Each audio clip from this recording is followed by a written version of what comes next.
하나님 말씀 봅니다. 하나님 말씀은 사도행전 27장에서 보겠습니다.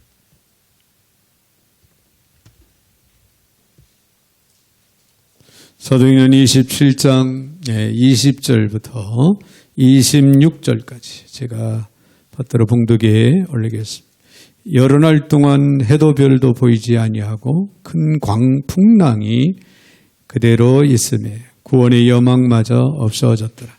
여러 사람이 오래 먹지 못하였음에 바울이 가운데 서서 말하되 여러분이여 내 말을 듣고 그에 대해서 떠나지 아니하여 이 타격과 손상을 면하였더라면 좋을 뻔하였느니라. 내가 너희를 권하노니 이제는 안심하라. 너희 중 아무도 생명에는 아무런 손상이 없겠고 오직 배뿐이니라. 내가 속한 바 곧 내가 섬기는 하나님의 사자가 어젯밤에 내 곁에 서서 말하되 바울아 두려워하지 말라. 네가 가이사 앞에 서야 하겠고 또 하나님께서 너와 함께 항해하는 자를 다 내게 주셨다 하였으니 그러므로 여러분이여 안심하라. 나는 내게 말씀하신 그대로 되리라고 하나님을 믿노라. 그런즉 우리가 반드시 한 섬에 걸리리라 하더라. 아멘.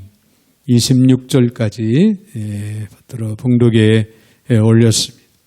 거룩하신 하나님, 감사와 영광과 찬양을 올려드립니다. 오늘도 저희들 사랑 가운데 불러주시고 또 말씀 앞에 세워주시는 하나님, 오늘도 말씀을 들을 때 주의 음성으로 듣게 하시고 하나님 많은 것을 깨달아 알게 하시되 주의 말씀을 쫓아 믿음으로 행할 수 있는 저희들 모두가 되게 하여 주시옵소서. 오늘도 부족한 종의 입술을 주관하시고 사용하시되 우리 하나님 홀로 영광을 받아 주시옵소서. 예수님의 이름으로 기도 올려옵나이다. 아멘. 아멘. 네, 우리 옆에 분들하고 한번 인사하겠습니다. 네, 우리에게 위기는 기회입니다.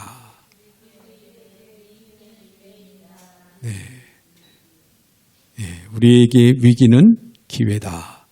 여러분, 위기라고 하는 것은 힘들고 어려운 일이지만은 그것이 우리에게는 엄청난 축복의 기회가 되고 변화를 받을 수 있는 기회가 되고 문제를 해결받을 수 있는 기회가 된다고 하는 사실을 우리가 기억하면서 오늘도 말씀을 우리가 함께 상고하고 또 은혜를 나눠야 되겠습니다. 오늘 본문의 말씀을 통해 위기에 강한 사람, 그런 말씀으로 우리가 생각할 때 힘들고 어려운 이때 여러분들 위기에 강한 사람으로 승리 역사를 이루어 나아갈 수 있기를 주의 이름으로 축원을 드립니다. 위기하면은 지극히 위험한 순간을 가리켜서 위기다, 그렇게 말을 하는데요. 히브리 말로는 차라라고 합니다. 차라는 궁핍하다, 고통스럽다, 또 재난 등등을 의미하고 있습니다. 자, 인생에는 뜻하지 않은 위기의 순간들이 여러 번 등장하기 마련입니다. 그런데 여러분, 위기는요, 완전한 멸망이 아닙니다. 완전한 멸망이 아니라 위기는 잠깐 우리가 겪는 시험이다, 그렇게 우리가 볼 수가 있습니다. 네, 다윗이 사울 왕 앞에서 겪었던 죽음의 위험도 위기이며 또 홍해 앞에 둔 이스라엘 백성들, 그 이스라엘 백성들의 모습도 위기였습니다. 그리고 바울 사도 역시 수차례 죽음의 그 고비를 넘겨 했던 그런 위기가 거기에도 있었다고 하는 것을 우리가 기억을 합니다. 근데 국가적으로 보면은 우리나라도요, 1997년이죠. 11월 달에 IMF 외환위기가 들어닥쳐서 국민들이 어려움을 겪었던 그런 사례를 우리가 보게 됩니다. 지금은 코로나19로 인해서 뜻하지 않게 1년 반이 넘도록 위기감을 느끼고 있는 그런 안타까움도 우리가 겪고 있죠. 그래서 개인적으로나 가정적으로 많은 소상공들이 정말 그제 비가 오는데도 길거리에 비를 맞으면서 나가 안타까움을 고하는 그런 모습들을 우리가 보았습니다. 국민 한 사람 한 사람 모두가 경제적인 위기 때문에 위기를 느끼면서 어려운 그런 과정 속에 우리가 살아가고 있는 그런 현실이 아닌가 그렇게 생각을 해봅니다. 자, 위기라고 하는 두 부류의 사람의 이야기가 있는데요. 술주정권 아버지 밑에서 자란 두 형제가 있었어요. 근데 하나는 술주정권이 되고 다른 하나는 목사가 됐습니다. 그래서 그 첫째 술주정권이 된 아들에게 물었다고 합니다. 왜 술주정권이 됐습니까? 그렇게 물으니까 그 술주정권 된 아들이 하는 얘기가 그럴 수밖에 없지 않느냐. 아버지가 술주정권이었으니 보고 배운 것이 그것뿐이니 그럴 수밖에 없지 않겠느냐. 그렇게 답변을 했다고 합니다. 이때 둘째 아들이 목사인데 목사한테 또 물었답니다. 왜 당신은 아버지가 술 마시는 것을 보고도 술을 배우지 않았습니까? 라고 그렇게 질문을 하니까 그 목사가 된 아들도 대답하기를 그럴 수밖에 없지 않습니까? 아버지가 술주정권이 돼서 저렇게 힘들게 가족들을 힘들게 만드는 내가 그 본받을 게 뭐가 있느냐? 당연히 나는 술을 안 배운 게 당연하지 않느냐? 이제 그런 이야기겠죠. 여러분 한자의 위기라고 하는 말은요. 위태할 위, 기회 기자로 이루어졌는데요. 이 위기란 나쁜 것만이 아니라 발전과 쇄신의 기회가 된다는 그런 뜻이 담겨져 있다고 합니다. 그래서 위기라는 말은요. 위험 플러스 기회다. 그런 말도 합니다. 근데 지금 이 상황이 위기라고 느낄 때 그것을 기회로 만드는 그런 능력이 필요하다는 거예요.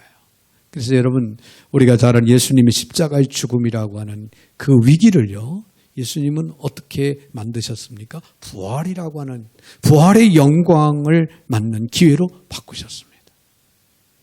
그러므로 오늘 저와 여러분들도 때의 현실 앞에 위기감을 느낄 때 우리는 기회로 만드는 그런 지혜, 그런 능력이 우리 모두에게도 있어져야 될 줄로 믿습니다. 자, 오늘 본문의 말씀을 보면요.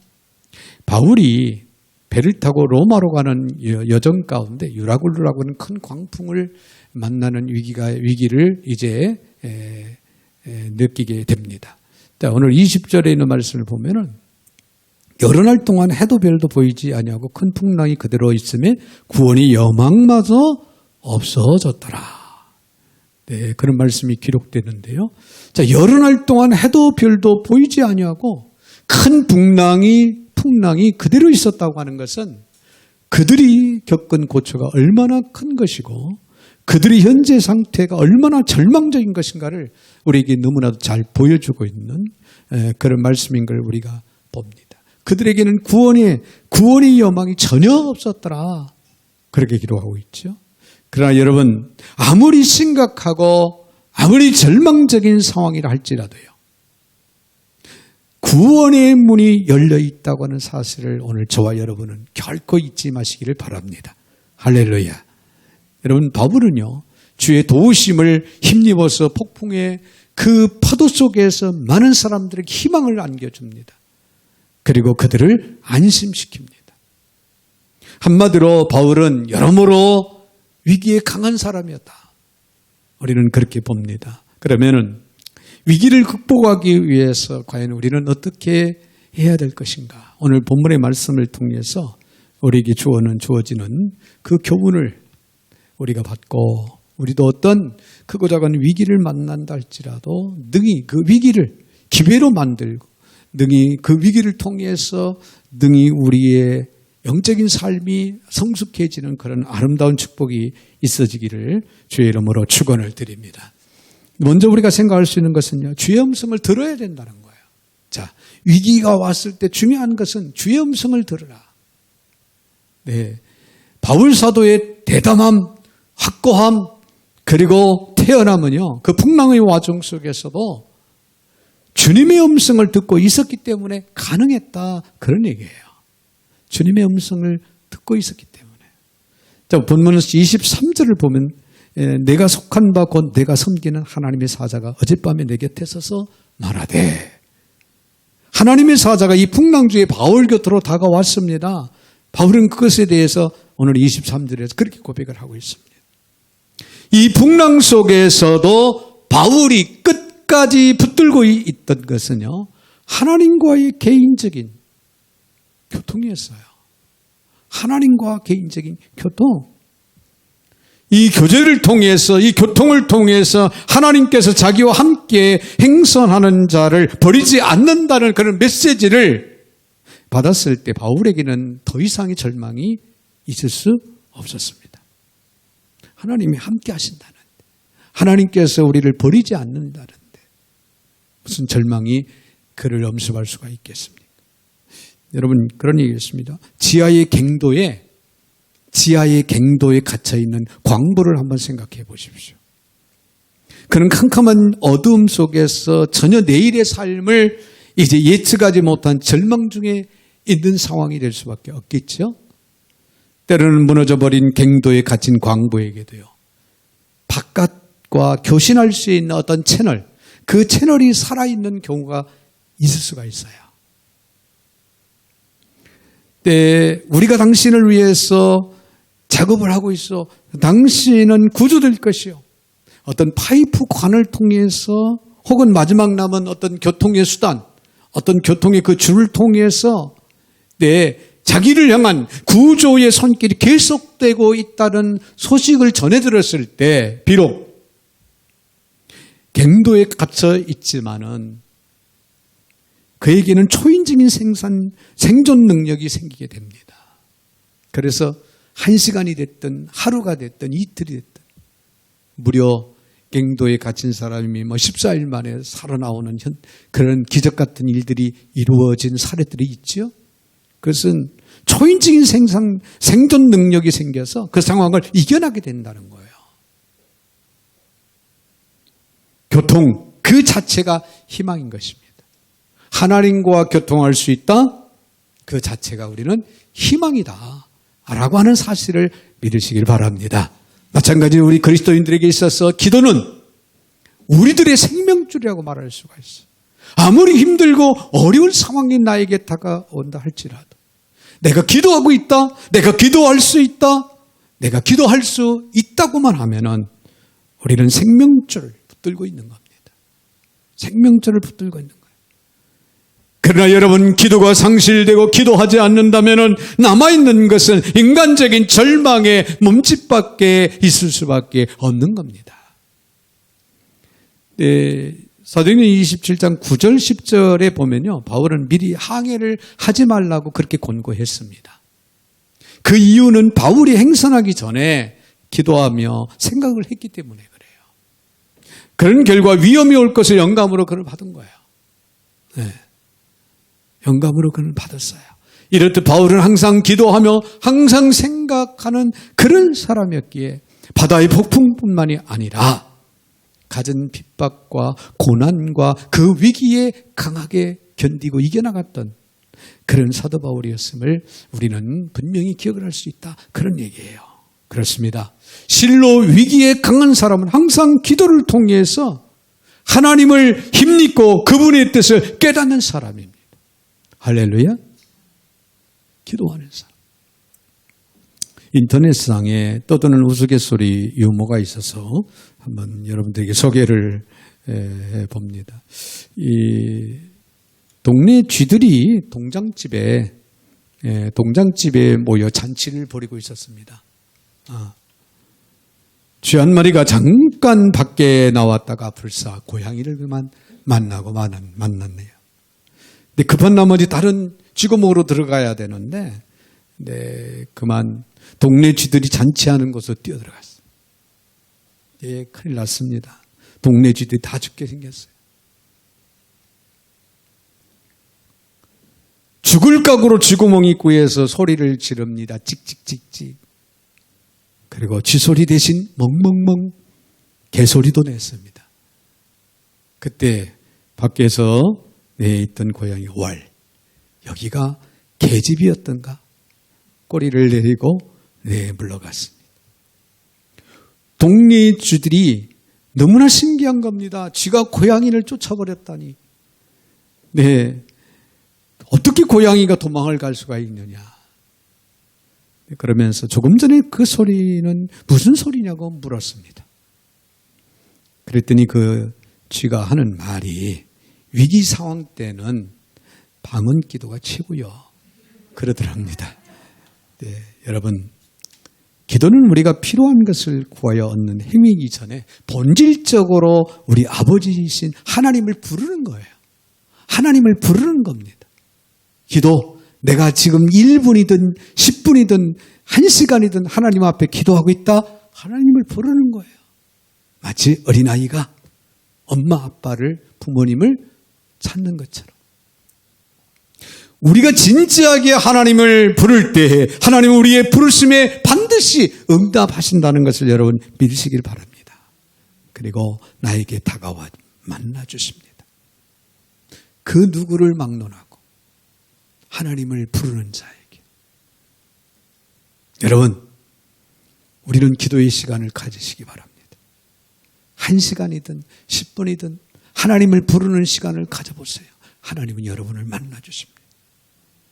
그래서 기도하는 사람은 타인이 모르는 비밀을 알게 되고 다른 사람이 갖지 못하는 힘과 지혜를 가질 수가 있게 되는 것이고 엄청난 놀라운 초자연적인 그런 기적도 체험하게 되는 거예요. 예레미야 33장 3절에 너는 내게 부르짖으라. 내가 내게 응답하겠고 내가 알지 못하는 크고 비밀한 일을 내게 보이리라. 할렐루야. 할렐루야. 자, 하늘과 땅을 지으신 하나님, 나보다도 나를 더 잘 아시고 내 과거와 현재와 미래를 아시는 하나님, 그분이 내게 말씀하시고 있는 한, 그리고 그분 앞에 나의 절망과 실망과 낙담을 아랠 수 있는 한 나에겐 더 이상 절망이 있을 수가 없습니다. 살아계신 하나님과 나 사이의 교통이야말로 나에게 있어서 문자 그대로 희망이요 생명이요 구원이요 능력이라고 하는 사실을 결코 잊지 마시기를 바랍니다. 주님의 음성을 듣는 축복이 그래서 매일매일 저와 여러분에게 있어지기를 주의 이름으로 축원을 드립니다. 또 한 가지는요, 인생의 사명을 발견해야 된다는 거예요. 자, 주의 음성을 들을 수 있어야 되고 위기를 맞이했을 때 위기를 또 우리가 극복하기 위해서 위기에 강한 사람이 되기 위해서는 인생의 사명을 발견하라. 인생이 무엇 때문에 이 세상에 존재하고 있는지 또 무엇을 위해서 살고 있는지 알고 있는지 고난과의 싸움에서 의미를 발견할 수 있는 것입니다. 그러므로 사명이야말로 고난을 극복할 수 있는 힘의 근원이라는 사실. 오늘 24절에 있는 말씀을 보면 바울 사도가 하나님의 말씀을 통해서 그 고난 속에서의 자신의 존재 이유를 확인하고 있는 모습을 우리는 보게 됩니다. 24절, 바울아 두려워하지 말라. 네가 가이사 앞에 서야 하겠고 또 하나님께서 너와 함께 항해하는 자를 다 내게 주셨다 하였으니. 할렐루야. 자, 바울은 이 고난에도 불구하고 자신이 결국은 가이사 앞에, 로마의 가이사 앞에 서야 한다 라고 하는 이 사실을 알고 있었습니다. 또한 하나님의 사자는 바울이 가이사 앞에 서야 한다는 사실과 함께 배에 타고 있는 모든 사람을 돌보는 일이 그에게 맡겨졌다라고 말씀하고 있는 것을 듣게 됩니다. 너와 함께 항해하는 자를 다 내게 주셨다. 그들을 돌봐야 할 책임이 너에게 있다. 너는 그 사명을 감당해야 된다. 그런 말씀이 아니겠습니까? 난파선에서 구원의 여망이 없이 죽음 앞에 서 있는 이 사람들을 돌볼 책임이 바울 자신에게 주어졌다고 하는 사실을 깨닫는 순간 바울에게 있어서 자기 목숨을 걱정하는 것은 어쩌면 사치였습니다. 할 일이 있었기 때문입니다. 함께 배에 타고 있는 다른 사람들을 돌봐야 할 책임이 바울에게는 있었다고 하는 사실이에요. 그들의 생명을 지켜야 했습니다. 풍랑 속에서 바울은 한순간 지도자로 부상합니다. 여러분, 성경에 나타난 모든 하나님의 사람들은요, 자기들의 삶의 존재 이유와 자기들에게 주어진 그 사명을 깨닫고 각성하고 있던 그런 사람들이었어요. 그들에게 있어서 환경은 두려움일 수가 없었다고 하는 사실이에요. 죽음도 겁낼 필요가 없었습니다. 그들에게는 해야 할 일이 있었기 때문에 그렇습니다. 여러분, 요셉을 보십시오. 형들의 미움을 사서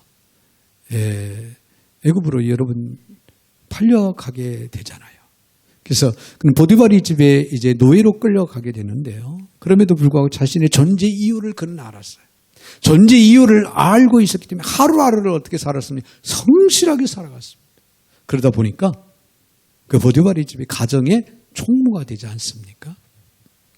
그가 누명을 쓰고 감옥에 갇히게 되었을 때도 그에게는 다시 그 감옥을 다스리고 관장할 수 있는 책임이 이제 주어집니다. 그러던 어느 날 마침내 요셉은 자신이 노예로 끌려왔던 애굽 땅의 총리가 되어서 그 나라의 왕인 바로 밑에서 행정을 집행하게 되는 그런 놀라운 체험, 그런 축복이 그에게 주어지죠. 그는 자신의 존재 이유를 알고 있었기 때문에 어디서든지 지도자로 설 수 있는 그런 삶을 그는 살았다는 거예요. 아프리카의 정글에 도전하면서 리빙스톤은 종종 자기 동료들과 자기의 안부를 걱정하는 그런 사람들에게 이런 말을 했다고 합니다. 나는 존재 이유가 다할 때까지 나의 사명이 다할 때까지 나는 결코 죽지 않는다. 할렐루야. 여러분, 자신이 해야 할 일이 있다고 하는 것, 하나님 앞에서 하나님의 일을 해야 할 일이 있다고 하는 사실을 알고 있는 사람은 죽음도 두려워하지 않습니다. 현실의 어려운 상황 속에서도 마음을 뺏기지 않습니다. 이런 사람들이어야 풍랑을 향해서 과감하게 도전할 수가 있는 겁니다. 그리고 일렁이는 풍랑이 그 한복판에서 찬양을 할 수가 있고요. 오히려 주변 사람들을 돕는 지도자의 자리에 서서 엄청난 일을 해내게 됩니다. 바울이 그랬습니다. 안심하십시오. 우리는 마침내 이 풍랑을 극복할 것입니다. 여기 풍랑 속에서 삶과 역사의 방향을 제시하는 바울의 놀라운 그런 모습을 우리는 분명히 보게 되지요. 그는 자기 인생의 사명을 발견하고 있었기 때문에 그렇게 할 수 있었다고 하는 그런 말씀입니다. 오늘 여러분은 사명을 알고 있습니까? 여러분들이 현실 속에서 하나님 앞에서 해야 할 막중한 그 사명을 깨닫고 있습니까? 왜 이 세상에 살고 있다고 생각하십니까? 오늘 왜 나는 땀을 흘리면서 살아야 한다고 생각하십니까? 자신의 존재 이유를 아는 한 여러분 절망은 없다고 하는 것, 풍랑 속에서도 노래할 수 있다는 사실을 우리는 꼭 기억을 하시기를 바랍니다. 위기를 이겨나갈 수 있는 길은 사명을 발견할 때 가능하다. 위기에 강한 사람은 사명을 깨닫고 그 사명을 감당하기 위해서 노력하는 사람이라고 하는 사실을 우리는 분명히 오늘 말씀을 통하여 깨닫는 은혜가 있어지기를 바랍니다. 더 나아가서는 하나님을 신뢰해야 위기에 강한 사람으로 살아갈 수 있습니다. 자, 오늘 본문의 25절을 보십시오. 거석에 몰아치는 풍랑 속에서 사도 바울이 승객들을 향해서 외치는 메시지가 담겨져 있는데요. 그러므로 여러분이 안심하라. 나는 내게 말씀하신 그대로 되리라고 하나님을 어떻게 한다? 믿노라. 할렐루야. 하나님을 믿노라. 여기 풍랑 속에서 하나님의 약속을 붙들고 있었던, 그리고 약속의 하나님을 신뢰하고 있었던 신앙의 사람 바울의 모습을 우리는 분명히 볼 수 있다, 그런 얘기예요. 진정 위기에 강한 사람들은요, 자기의 제한적인 지혜나 자기의 그 재능을 믿는 것이 아니라 우주 만물을 창조하시고 주관하시고 섭리하시는 전능하신 하나님께 대한 믿음을 가진 사람들이라는 거예요. 여러분, 하나님을요, 일개 어떤 스승으로 보지 마세요. 어떤 한 성자로 보지 마세요. 그분은 위대하고 놀라운 창조주가 되십니다. 영원부터 계시고 영원까지 존재하시는 분. 우주 만물을 창조하시고 뿐만 아니라 주관하시고 섭리하시는 전능자이심을 우리는 반드시 믿어야 됩니다. 그분 앞에 우리는 피조물에 불과하다는 사실이에요. 무디 신학교의 학장이었던 조지 스위팅이라고 하는 분은 이런 이야기를 했습니다. 사람의 신앙의 깊이는 그가 위기에 접했을 때 비로소 드러난다. 위기를 만났을 때 그분의 신앙의 상태를 알 수 있다. 그런 얘기죠. 평상시에 순탄한 환경 속에서 우리의 신앙의 깊이를 잴 수가 없다는 거예요. 그러나 내 삶의 진정한 어떤 크고 작은 위기가 닥쳐왔을 때 그때 비로소 우리의 신앙의 깊이를 드러나게 된다는 거죠. 여러분, 믿음이 바로 위기를 극복하는 참는 평안의 열쇠입니다. 믿음이 있느냐 없느냐에 따라서 평안하냐 그렇지 못하냐가 결정된다고 해도 과언이 아닙니다. 믿음이 있는 자는 아무리 어려운 그런 환경과 고난 속에서도요 평안을 누리고 살아갈 수가 있어요. 그런데 믿음이 없는 자는요 아무리 안전한 그런 환경 가운데 있다 할지라 평안을 누릴 수가 없어요. 그게 믿음의 차이입니다. 요한예슬레에 대해서 우리는 잘 압니다. 감리교의 창시자인 요한예슬레가 대서양을 건너며 풍랑을 만났다고 합니다. 그는 구원이 확신이 없는 그런 당시에 구원이 확신이 없는 그런 선교사였어요. 자, 그 풍랑을 보면서 이 풍랑이 배를 덮친다면 나는 어떻게 될까? 선교사의 사역을 하고 있으면서도 자기 영혼의 문제에 대해서는 확신이 없었던 웨슬레였다는 거예요. 그런데 가판에서 찬송 소리가 들려오기 시작합니다. 그래서 가판에 올라가 보니까 당시에 모라비안이라는 이름모를 교파에 속한 몇 사람이 풍랑이 일고 있는 이 상황들을 아랑곳하지 않고 가판에서 그들이 기도회로 모여서 기도하고 있더라는 거예요. 그래서 그들에게 물었답니다. 당신들은 두렵지 않습니까? 그러니까 그들이 말하기를 뭐라고 해요? 두려워할 이유가 어디가 있습니까? 내가 사랑했던 주님께서 우리를 부르신다면은 우리는 구원의 주님 앞에 설 것이 아니에요. 이 풍랑으로 우리가 죽음을 맞이해서 주님 앞에 서게 되면은 주의 나라에 임할 것이 아니냐. 뭘 죽음을 두려워하느냐. 구원의 확신이 있다는 그런 얘기였죠. 요한예슬레는 훗날 자기의 일기장에 이런 고백을 했다고 합니다.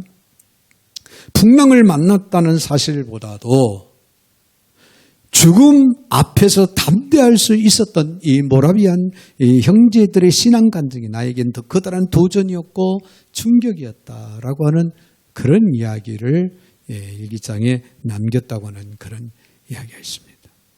여러분, 하나님은 그리스도인의 삶 속에서 풍랑이 없을 것이라고 그렇게 말씀하시지는 않았습니다.